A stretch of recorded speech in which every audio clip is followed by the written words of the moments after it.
네, 오늘은 교재 51쪽에 보시고요. 맨 밑에 하단이고요. 성경은 욥기 5장 8절에서 16절을 보죠. 욥기 5장 8절에서 16절을 봅니다.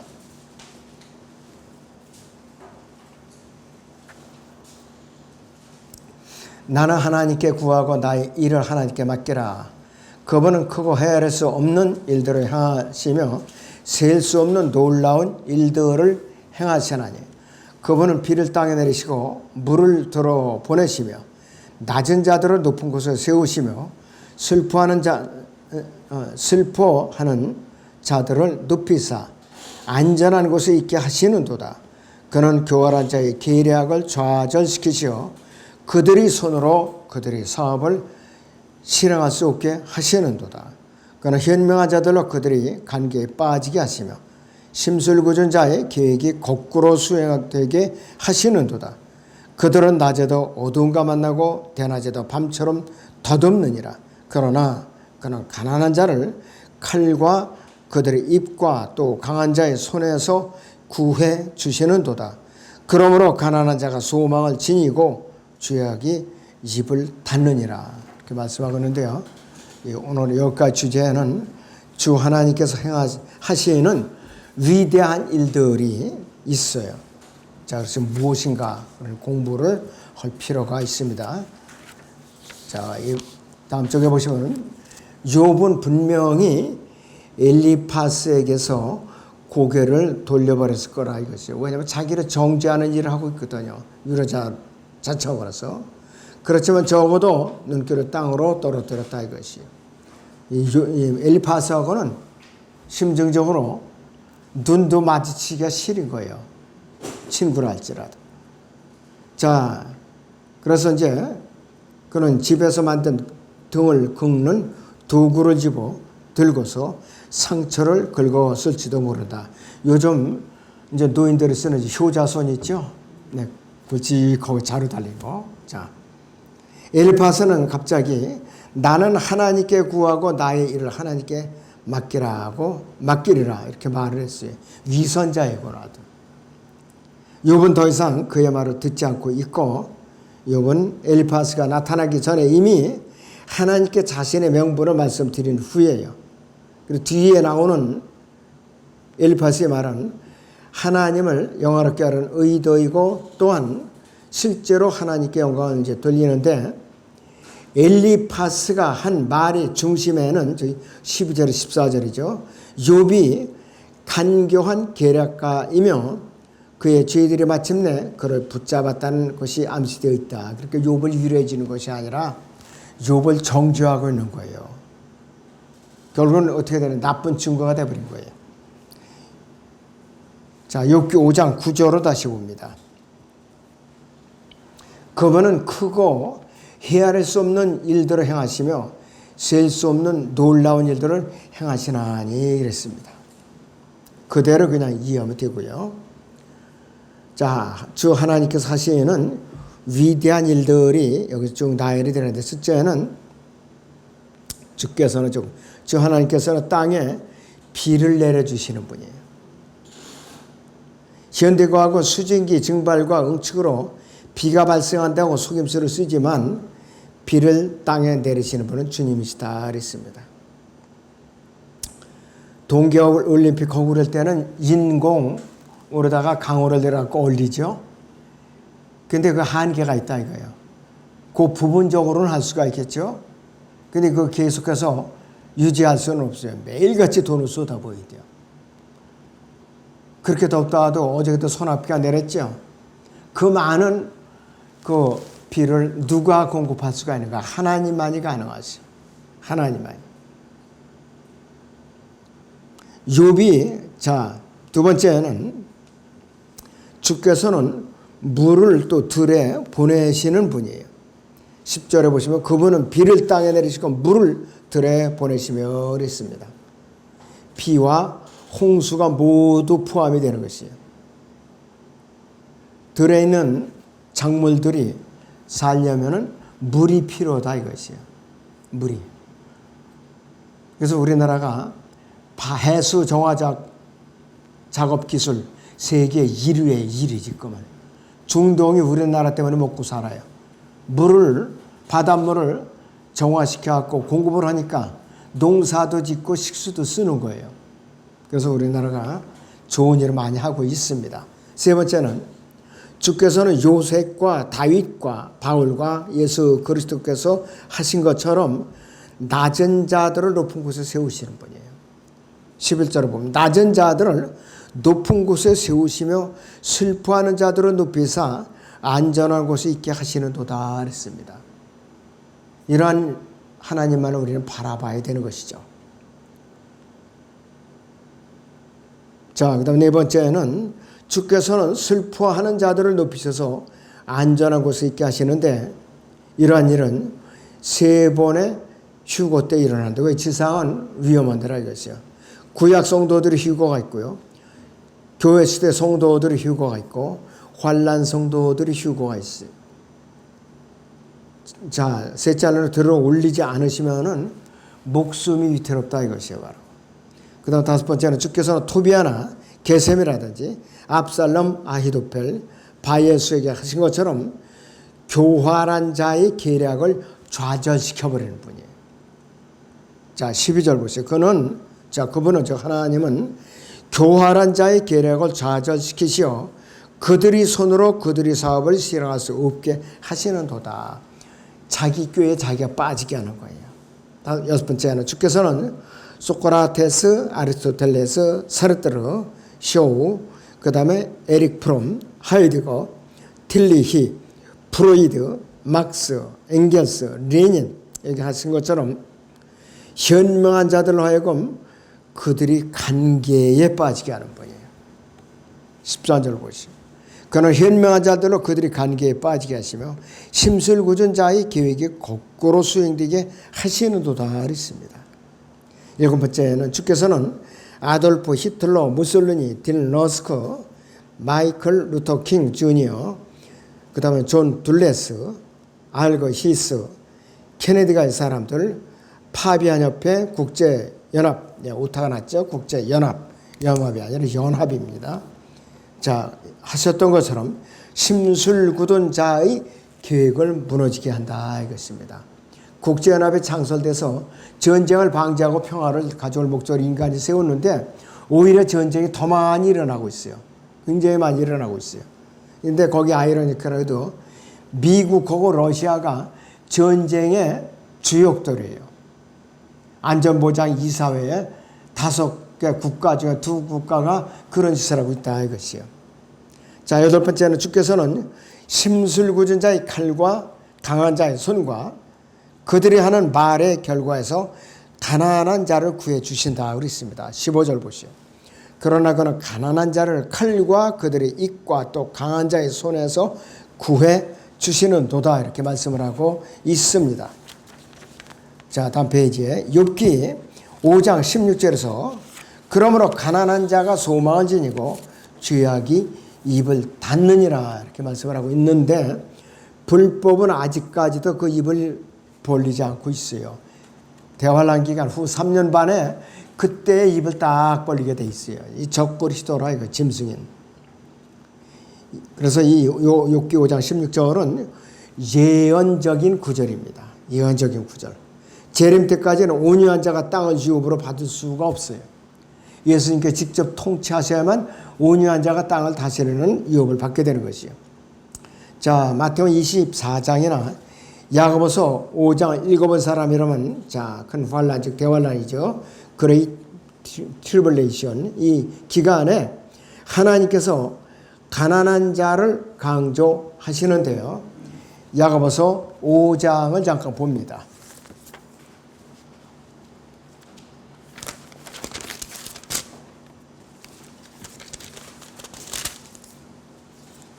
1절부터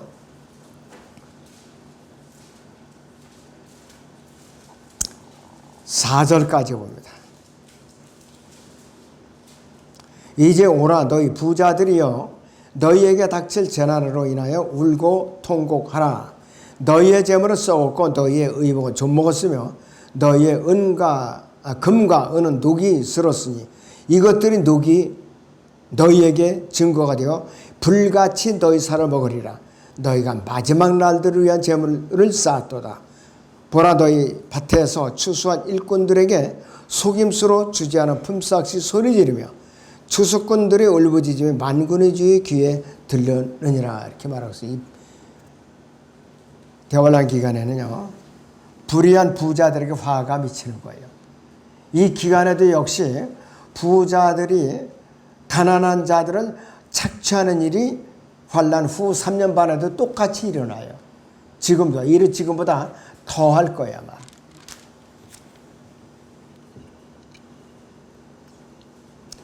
따라서 이 큰 환란 기간에는 짐승의 표를 받지 않고서는 부자가 되거나 심지어 편안하게 지낼 수가 없어요. 왜? 그 표가 없으면 아무것도 할 수가 없어요. 요한계시록 13장을 봅니다.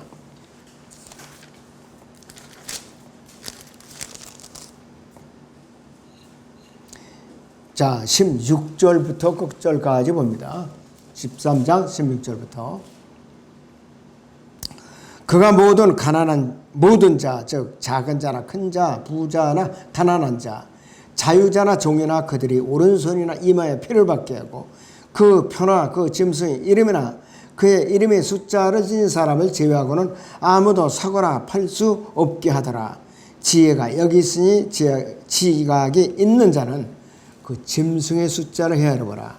그것은 한 사람의 숫자이니 그의 숫자는 666이니라 그랬습니다. 666. 이 짐승의 숫자가 지금 언제 완성되느냐? 후 3년 반 때에 완성이 돼요. 지금 어디서 자라나고 있어? 아직도 무대에 등장하지 않았죠. 33세가 돼 나타나는 거예요. 거기에 이제 하늘에 있는 혼으로 활동하는 사탄이 그 몸으로 들어와야 되고, 이 요한계시록에 영으로 존재하고 있는 유다 이스커리ot이 올라와서 이 현재 자라나고 있는 짐승인 적그리스도의 몸 안에 들어가서 완성이 되어야 돼요. 완성이 되어야 된다 이것이. 그래갖고 활동을 하는 것이. 자, 이 사도 바울은 고린도서 3장 19절에서 6기 5장 13절을 인용하고 있다고 그러는데요. 고린도전서 3장 19절 한번 보죠.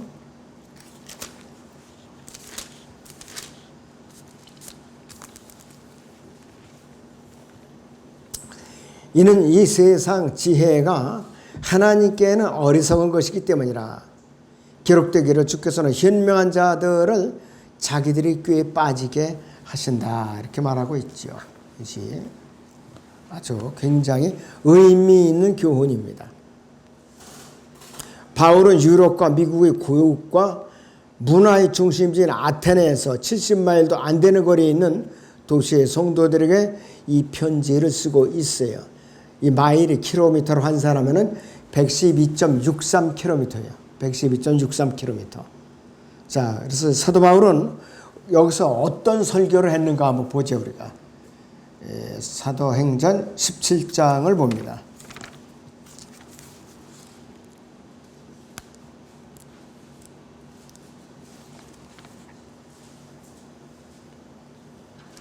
(16절부터) 보죠. 그 후 바울이 아테네에서 그들을 기다리고 있는 동안 그 성읍이 전부 우상에게 바쳐진 것을 보고 그의 영이 그 안에서 몹시 괴로워하더라. 그래 그가 회당에서는 유대인과 경건한 사람들과 시장에서는 날마다 그가 만나는 사람들과 토론하니라. 에피쿠로스 학파와 스토아 학파의 어떤 철학자들이 그를 만나니 몇몇 사람들은 말하기를 이 말쟁이가 무슨 말을 하고자 하는가 하기도 하고, 또 다른 몇몇 사람들은 그가 이방 신들을 전하는 것 같다고 라고도 하니, 이는 그가 예수와 부활을 그들에게 전파했기 때문이라. 그들이 그를 붙들어 아레오파고로 데리고 가서 말하기를 네가 말하는 이 새로운 교리가 어떤 것인지 알려주겠느냐. 네가 우리 귀에 어떤 이상한 것들을 들려주므로 이것들이 무슨 뜻인지 알고자 하느라고 하였더라. 그곳에는 있는 모든 아테네인들과 타국인들은 그들의 여가를 어떤 새로운 것을 말하거나 듣는 데 외에는 아무것에도 쓰지 아니하더라 그랬습니다. 그러므로 바울이 마르스 언덕 한가운데 서서 말하기를 아테네 사람들이여 내가 보니 너희는 매사에 너무나 미신적이라.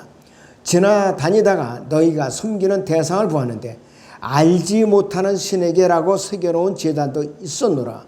그러므로 너희가 알지 못하면서 섬기는 그 대상을 너희에게 알게 하리라. 이것은 예수 그리스도로 말하는 것이 알지 못하는 신은. 세상과 그 안에 있는 만물을 지으신 하나님은 하늘과 땅의 주시니 그분은 사람의 손으로 만든 성전들에는 계시지 아니하시며 또한 무슨 필요한 것이 있는 것처럼 사람의 손으로 섬김을 받아야 되는 것도 아니시니. 자, 이는 그분이 만민에게 생명과 호흡과 만물을 주심이라. 또 하나님께서는 인류의 모든 족속을 한 피로 만드시어 온 지면에 살게 하시고 미리 계획하신 시기와 그들이 거주하는 경계를 정하셨으니 이는 주를 찾게 하려 함이라. 사람들이 하나님을 감지하려 하면 만나리니 그분은 우리 각 사람에게서 멀리 떨어져 계시지 아니하도다. 우리는 그분 안에 살고 움직이며 존재하느니라. 너희 시인 중에 어떤 이들도 말한 바와 같이 우리도 그분의 자손이라 했으니 우리가 하나님의 자손이라면 사람의 기술과 고안으로 주조한 금이나 은이나 돌이 하나님의 신격과 같다고 생각지는 말아야 할 것이라. 이 무지의 때는 하나님께서 눈 감아 주셨으나 이제는 어디에 살거나 어떤 사람에게도 회개하라고 명령하고 계시니라. 이는 하나님과 선정하신 그 사람을 통하여 의로 세상을 심판하실 한 날을 정해놓으시고 그를 죽은 자들로부터 살리시어 모든 사람에게 확증해 주셨음이라고 하니라 그랬습니다. 사람이 언제부터 정죄받는 타이밍이 언제가 벌써 AD 60년 전후로 해서 사도 바울이 로마에서 마르스 언덕에 가서 복음을 전파했을 때 그때를 전후해서 정죄를 당하느냐 안 당하느냐 벌써 기로에 서 있는 거예요. 사람들. 왜? 그때 복음이 전파되기 시작했거든요. 본격적으로. 자, 다시 교재 보시면 쭉 내려오서 욥기 5장 12절과 5장 13절이 교활한 자와 현명한 자는 요한계시록 12장 13장과 요한계시록 18장 22절을 언급하는 거라고 말하고 있습니다. 요한계시록 18장 22절을 보죠. 요한계시록 18장의 22절을 봅니다.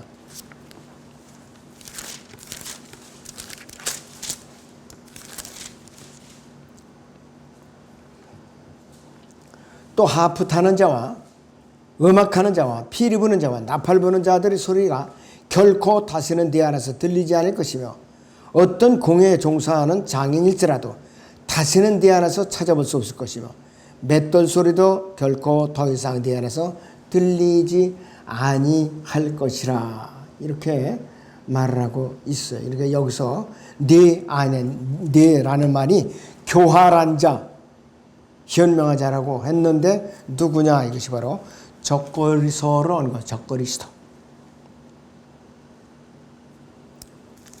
자, 사도행전 2장과 요한계시록 16장 10절에도 나오고 있는 것이.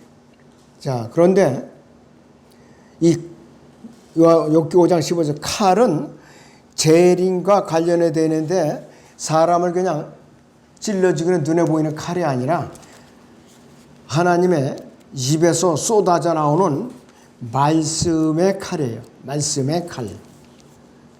아마겟돈 전쟁에서도 예수 그리스도 2억의 군대를 말씀의 칼로 찔러서 전멸을 시켜버려요. 요한계시록 19장 15절을 보죠. 요한계시록 19장 15절을 봅니다. 그의 입에서는 예리한 칼이 나와서 그것으로 민족들을 칠 것이요 또 철장으로 그들을 다스릴 것이며 그는 전능하신 하나님의 맹렬한 진노의 포도즙들을 밟으실 것이라 그랬습니다. 말씀에 칼로 무찔러 버리는 거예요.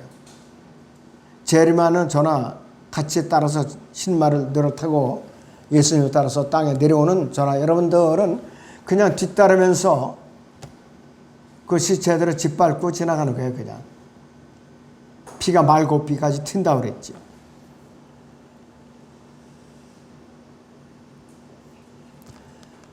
자, 여기 5장 17절에서부터 보죠.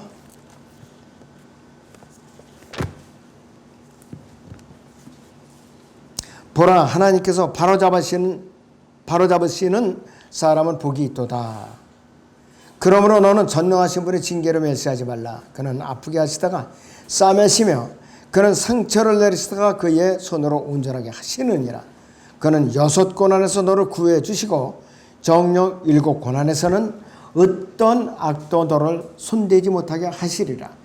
기근 중에는 그는 너를 죽음에서 구속하실 것이며 전쟁에서 칼의 권세로부터 구속하시리라.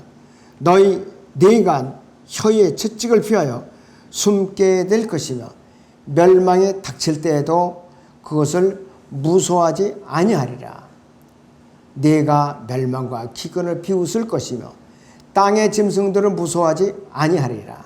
이는 내가 들의 돌들과 치유하게 될 것이며 들의 짐승들이 너와 화목하게 될 것이므라. 그러면 너는 네 장막이 화평하게 되는 것을 알게 될 것이요 네 거처를 찾아갈 것이며 죄를 짓지 아니하리라. 네 씨가 많아지며 네 후손이 땅에 풀같이 될 것도 내가 알게 되리라. 연수가 다 찬 후 네가 내 무덤에 가리니 마치 곡식단이 제때에 들어옴 같으니라. 이것을 보라, 우리가 애써 그것을 살폈으니 바로 그렇도다. 너의 유익을 위해 그것을 듣고 알지니라 하더라 그랬습니다. 욥은 40세쯤에 재난을 당했어요. 10자녀가 죽고 짐승들을 다 뺏기고 곡식들을 다 수탈을 당하는 그런 재난을 당하는데 그 후로 욥은 140년을 더 살았어요. 욥은 대략 180살을 살다가 죽었어요. 욥의 경우에. 근데 욥의 아내에 대해서는 전혀 언급이 없다고 그랬어요. 구원을 잃어버린 자의 예표입니다. 자, 거기 계속 보시면 여기서 처음 시작하는 말은 사도 바울이 히브리서에도 인용했고 잠언 3장 11절에서도 인용하고 있어요. 그는 환난과 이 지상 왕국인 천년 왕국 관한 구절로 아주 풍성한데 욥기 5장 18절을 그리고 이것은 이스라엘 이제 다루는 신명기 32장 39절과도 일치하고 욥기 5장 20절은요. 욥기 5장 20절은 실제로 요한계시록 6장 3절 7절에 문자적으로 그대로 일어날 것이에요. 기근 중에 너는 너로 죽음에서 구속할 것이며 전쟁에서 칼의 권세로부터 구속하시리라. 이것이 바로 그 내용입니다. 욥기 5장 19절에 일곱은 다니엘의 70세 주 7년이 분명하고 그리고 열거된 7가지 일들은 큰 환난 때 지상에서 일어날 실제적인 일들. 자, 그리고 욥기 5장 24절에서 26절은 자, 이 땅에 천년 통치 왕국에서 이스라엘에게 실제적으로 일어날 일이라. 이스라엘에게. 5장 17절 상반절에서는 하나님께서 바로잡으시는 사람은 복이 있도다 그랬습니다. 문제는 징계가 당시에는 즐겁지 않고 슬픈 것 같다는 사실이에요. 여러분들 매 맞아서 좋은 사람 있어요? 되게 아프죠? 아파요. 생으로 맞아봐요. 얼마나 아프고 저리까. 자, 화형대에서 기뻐할 사람은 아무도 없다 그랬어요. 욥은 징계를 받고 있고 형벌이나 저주를 받는 것이 아니에요. 징계라고 그랬어요. 이 세 친구가 와서 정죄를 하는데 욥은 이제 하나님께서 징계받고 있다는 것을 세 친구들은 깨닫지 못한 거예요. 열심히 자기들이 떠들어 보니까 욥을 저주하고 정죄하고 있더라 이것이에요. 욥에게 그것을 납득시킬 수 없죠. 그들은 모르니까. 하나님은 우리를 말씀으로 징계하신다고 그랬어요. 가장 쉽게 받을 수 있는 것은 채찍이고 마지막 세대의 그리스도인들은 이러한 종류의 말로 맞는 채찍질조차 받아들이지 않으냐. 어떻게든 징계를 피하고 편안하게 살려고 하는 게 이 배교한 시대의 그리스도인들의 바로 모습입니다. 그래서 하나님께서는 가시를 사용하셔서 21세기에 위대하고 해마다 평균 2개의 새로운 역본을 내놓고 어린아이에게만 복음을 전하고 경험을 나누고 돈을 긁어 모으는 사람들을 낮추셔서 자신이 거룩한 성경을 뜯어고칠 만큼 똑똑하다고 생각하지 못하도록 이들을 갖다가 매질을 하시는 거예요. 어른들한테는 말 걸기도 힘들고 두렵고 이런 어린애들, 초등학교의 어린애들한테만 가서 깎아사지면서 복음을 전해요. 애들은 그래도 받아들이니까. 근데 말빨이나 좀 있고 좀 우락부락하게 생긴 사람들은 접근하기도 싫어해요. 두드려 맞을까봐. 그런 시대가 됐다 이것이에요. 영국이 산업혁명 전후해 가지고서 이제 웨슬리 있죠? 유명한 그 전도자. 그 사람은 어디로 가느냐면 탄광 근로자들한테 갔어요. 얼마나 험악해. 산업혁명이 되면서 일자리를 잃어버렸어요. 이 사람들이. 독이 오를 대로 올랐죠. 근데 거기 가서 복음을 전했어요. 죽으면 죽으리다는 마음으로. 그렇게 멸시를 받고 천대를 받고 구박을 당하면서도 복음을 전하다 보니까 가만히 보니까 이 사람들은 이제 턱을 받쳐 기독령을 하다 보니까는 자기들의 양심을 찔러서 설교해요. 아, 목사 양반, 더 좀 들려주시오. 이렇게 마음이 변화되기 시작한 거예요. 산업혁명에서 사회가 파괴되는 과정에서 영국을 구출해낸 사람이 요한 웨슬리하고 바로 또 그 한 사람 생각이 얼마 안 나네. 그 두 사람이 구해낸 거예요. 그럼 미국까지 건너가서 복음을 전했죠, 이 사람들이. 그리고 마차를 끌어서 생계를 유지하는 사람들이 이 자동차가 발명됐고 자동차가 나와버렸어요. 그러니까 마차를 끄는 사람들이 또 굶게 생긴 거예요. 그러니까 또 자동차를 때려 부수고 난리가 난 거예요. 산업혁명이 한번 겪을 때마다 수많은 사람들이 일자리를 잃고 짐승으로 변하는 거예요. 일자리를 잃으니까 비는 게 없어요. 지금도 마찬가지예요. AI가 일자리를 계속 뺏어가고 있어요. 웬만하고 그냥 펜 때리는 사람들은 지금 다 일자리가 없어요. 손끝에 기능이 숙달된 사람들만 벌어먹고 살게 돼 있어요.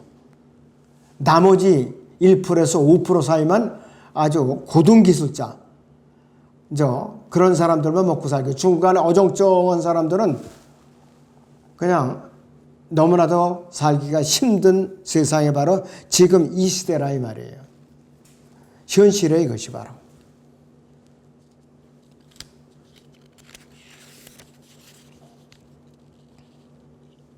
하나님께서는 이 마지막 때에 징계라는 도구로서 아주 따끔한 맛을 보여주는 거예요.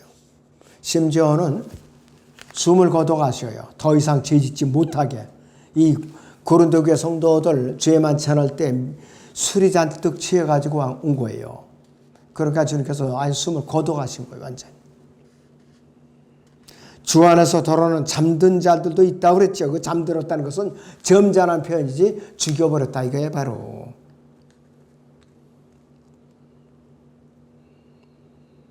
그래서 이거 모든 것도 효과가 없다면은 하나님께서는 가지를 쳐버리세요. 예리한 칼, 말씀의 칼로 가지를 쳐버리세요. 성령의 열매를 한 번 더 맺게 주시는 것이에요. 하나님의 징계를 받을 때 신실한 성도들은 낙심하지 않거나 우울해하지 않거나 포기하지 않으며 징계를 멸시하지도 않고 징계로 과소평가하거나 계속 죄를 짓지 않도록 하나님께서 다루시는 거예요. 이거를 깨닫는 사람들이 복이 있어요. 징계를 받으면서도. 그러나 하나님께서 가망 없잖아요. 징계도 안 하고 내버려 두셔요. 번복의 심판은 뭐냐? 하나님께 다루지 않고 빚어주지 않고 내버려 놓는 거예요. 그 얼마나 참 안타까우냐 이것이. 자, 욥기 5장 18절에서 그는 아프게 하시다가 싸매시며 그는 상처를 내시다가 그의 손으로 온전하게 하시느니라 이렇게 말씀을 하고 있어요. 모두 사실이고 예언적인 내용인데 욥과 그를 고문하는 자들은 자 위로자로 나서서 이 친구들이죠. 바로 욥을 고문하는 사람들이 이 사람들은 결국 욥을 일주일 동안 고문하고 있는 것이에요. 욥기 5장 19절에 7은 잠언 6장 16절에서 발견되는 것과 유사하다고 그러는데 잠언 6장 16절을 보죠.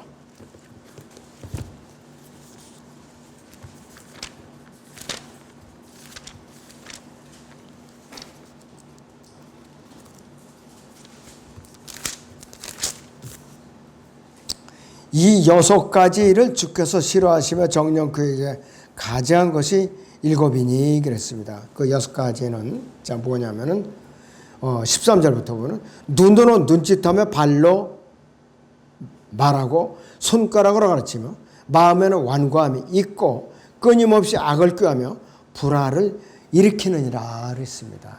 이러한 자들이라 이것이. 대책도 없이 망하는 자들은. 성경에서 6과 7체계가 재림에 대한 성경적인 측량법인데 창세기 2장과 요한계시록 20장 사이에는 6,000년이 이제 기간이 있고 거기 7,000번째 번을 년이라고 고쳐 있어요. 7,000년째 해에는 안식이 되어야 한다. 그러니까 이것이 지상 천년 왕국이라는 뜻이에요. 그렇지 않으면 창세기 1장이나 출애굽기 25장이나 레위기 23장, 25장, 다니엘 9장, 호세아서 6장, 마태복음 17장, 누가복음 9장, 요한복음 1장, 2장, 11장의 날짜 체계가 엉망이 되어버리죠. 하나님의 수학적 시간표가 엉망이 되기 전에 해, 달, 별들이 연대표에 맞추기 위해서 그 진로가 이제 바뀌게 된다. 여호수아가 전쟁을 할 때에 하루 지금까지 23시간 50분이 아얄란 골짜기에서 태양이 멈춰선 사건이 있었어요. 욥기 5장 19절에 자 고난은 기근과 죽음과 전쟁과 칼과 혀로 하는 모독, 멸망, 땅의 짐승도 이렇게 이제 나열되고 있습니다. 멸망과 기근이 욥기 5장 22절에서 합쳐지기 때문에 그것을 나누는 데에 따라 6이 될 수도 있고 7이 될 수도 있어요. 잠언 6장 16절에서도 정확하게 나오는데 7개 항목이 열거되는데 그중 2는 일치하는데 거짓말하는 혀와 거짓을 말하는 거짓 증언은 하나로 합칠 수가 있어요. 그러면은 이것이 6이 되고 따로 나누면 7이 된다 이 말씀입니다. 오늘 여기서 마치죠.